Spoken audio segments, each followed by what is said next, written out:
In die begin van die 80e jare het die taalkundige Christo van Rensburg 'n omvattende navorsingsprojek oor die Afrikaans van die Griekwas gelei. Hans Du Plessis en Theo Du Plessis was deel van die navorsingsspan wat veldwerk onder die Griekwas gedoen het. Dit was 'n projek gesproke Afrikaans, die eerste projek in Suid-Afrika waar ons die verskeidenheid van Afrikaans begin opteken het.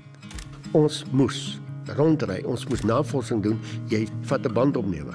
Dan sit jy vir 'n dag in hulle se geselskap.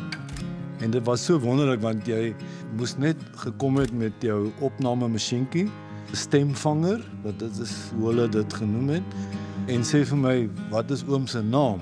En dit was dan min of meer jou laaste vraag, want verder het daai oom dan vir 'n uur en 'n half maklik net aanhou praat. Jakob, kan jy Engels praat?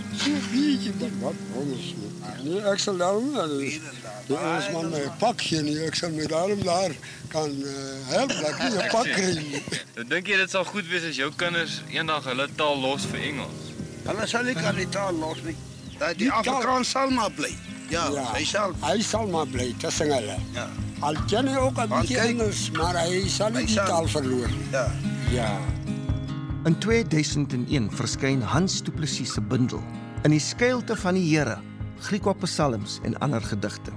Dit word die Afrikaanse boek waarvan tot op daardie stadium die meeste eksemplare in die eerste jaar, nagenoeg 38.000, verkoop is.